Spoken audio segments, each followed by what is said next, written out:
జై శ్రీమన్నారాయణ.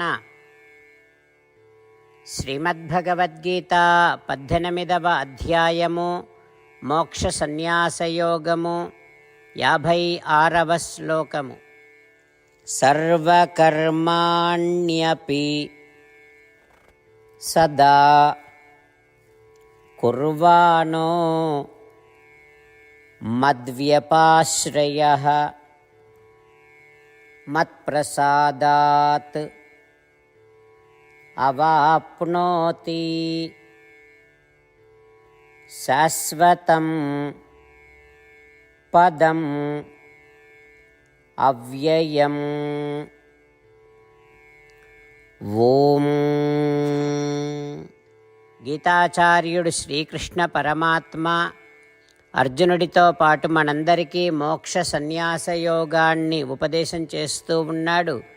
పరమాత్మ ఈ రకంగా అంటూ ఉన్నాడు, అర్జున, నా యందు భక్తి కలిగి ఉండి సర్వకర్మలకు, అంటే కోరికలతో చేసేటటువంటి కర్మలకు కూడా నేనే కర్తను అని ఎవరు భావిస్తారో, అంటే వారు చేసేటటువంటి సకల కర్మల కర్తృత్వాన్ని నాయందు ఎవరు ఉంచుతారో వారు నా అనుగ్రహము వలన శాశ్వతమైన స్థిరమైనటువంటి నా స్థానాన్ని పొందుతారు, సాకల్యముగా నన్నే పొందుతారు అంటూ శ్రీకృష్ణ భగవానుడు సర్వకర్మలకు శ్రీమన్నారాయణుడే కర్త అనే భావనతో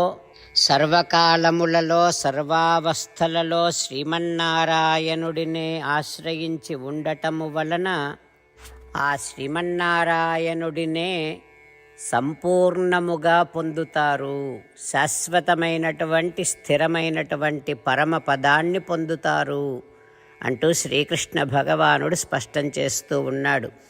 ఆ పరమాత్మ ఉపదేశాన్ని మనసారా స్మరిస్తూ మనం చేసే కర్మలన్నింటికీ కర్త శ్రీమన్నారాయణుడే అని శ్రీమన్నారాయణుడి యందే కర్తృత్వాన్ని ఉంచుతూ ప్రతి పనిని శ్రీమన్నారాయణుడి సేవగా చేస్తూ శ్రీమన్నారాయణుడిని పొందటమే జీవిత లక్ష్యముగా పెట్టుకొని శ్రీమన్నారాయణుడినే శరణు వేడుకుంటూ పరమాత్మ పలికిన పలుకులను అదేవిధంగా పలికే ప్రయత్నం చేద్దాం. సర్వకర్మాణ్యపి సదా కుర్వాణో మద్వ్యపాశ్రయః మత్ప్రసాదాతవాప్నోతి శాశ్వతం పదమవ్యయం. అంతేకాకుండా మనం ప్రతిరోజు శ్రీమన్నారాయణుడికి ఒక 8 పనులు చేస్తాం అని మాట ఇద్దాం. ఎందుకంటే శ్రీకృష్ణ భగవానుడు 18వ అధ్యాయములో 65 నుండి 70వ శ్లోకాల ద్వారా శ్రీమద్భగవద్గీత అంతటికీ సారభూతముగా మనకు 8 పనులు చేయమని చెప్పాడు. అలా చేస్తే చాలు, నేను మిమ్మల్ని అన్ని విధాలుగా రక్షిస్తా అని ప్రమాణపూర్వకముగా ప్రతిజ్ఞ కూడా చేశాడు. అందుకని శ్రీమద్భగవద్గీతను అంతటినీ విన్న తర్వాత అర్జునుడు కూడా చివరకు కరిష్యే వచనం తవ, కృష్ణ నువ్వు చెప్పినట్టే చేస్తా అని అన్నాడు. కనుకనే భగవానుడు అర్జునుడికి అన్ని విధాల విజయాన్ని అందించాడు.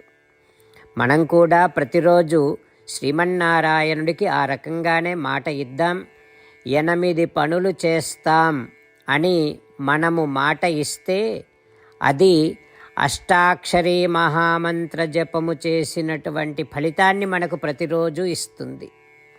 ఇట్లా మాట ఇవ్వటం కంటే గొప్ప పూజ, యజ్ఞము, తపస్సు మరొక్కటి లేనే లేదు. అందుకని నేను అంటూ ఉంటాను, మీరు మనస్సులో భావిస్తూ ఉండండి. ఈ రకంగా మనము మాట ఇస్తూ ఉంటే శ్రీకృష్ణ భగవానుడి ముఖారవిందములో కలిగేటటువంటి ఆనందాన్ని మనం ప్రతిరోజు దర్శిద్దాం, ఆస్వాదిద్దాం. జై శ్రీమన్నారాయణ. హో శ్రీమన్నారాయణ, నువ్వు చెయ్యమన్నట్టే నేను నిన్నే సంతతము ధ్యానము చేస్తూ ఉంటా. హో శ్రీమన్నారాయణ, నువ్వు చెప్పినట్టే నేను నీ భక్తుడిగానే ఉంటా. హో శ్రీమన్నారాయణ, నువ్వు చెయ్యమన్నట్టే నేను నా విధులను కర్తవ్యాలను నీ సేవగా నీ తృప్తి కోసమనే సక్రమంగా నిర్వర్తిస్తూ ఉంటా. హో శ్రీమన్నారాయణ, నువ్వు చెప్పినట్టే నేను నీవాడిని అనే మహావిశ్వాసముతో నీకే నమస్కరిస్తూ ఉంటా. హో శ్రీమన్నారాయణ, మామేకం శరణం వ్రజ, నన్ను ఒక్కడిని మాత్రమే శరణు వేడుకో అని నువ్వే అన్నావు కనుక నేను నిన్ను ఒక్కడిని మాత్రమే శరణు వేడుకుంటా. హో శ్రీమన్నారాయణ, మా శుచః, ఇక దుఃఖించకు అని నువ్వే నాకు భరోసా ఇస్తున్నావు కనుక నేను ఇక దుఃఖించను.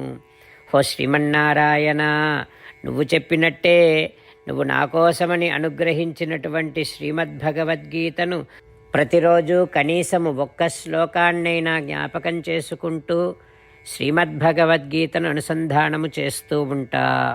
హో శ్రీమన్నారాయణ, నువ్వు చెప్పినట్టే నువ్వందరి కోసమని చెప్పినటువంటి శ్రీమద్భగవద్గీతను తెలియని భక్తులందరికీ తెలియచేసే నా వంతు ప్రయత్నాన్ని నేను నిరంతరము కొనసాగిస్తూనే ఉంటా. హో శ్రీమన్నారాయణ, నేను నువ్వు చెప్పినట్టే చేస్తా, నీకు నచ్చినట్టే ప్రవర్తిస్తా, నీకోసమే పని చేస్తూ ఉంటా. కరిష్యే వచనం తవ సర్వకర్మాణ్యపి సదా కుర్వాణో మద్వ్యపాశ్రయః మత్ప్రసాదాత్ అవాప్నోతి శాశ్వతం పదం అవ్యయం. ఓం సర్వకర్మాణ్యపి సదా కుర్వాణో మద్వ్యపాశ్రయః మత్ప్రసాదాతవాప్నోతి శాశ్వతం పదమవ్యయం.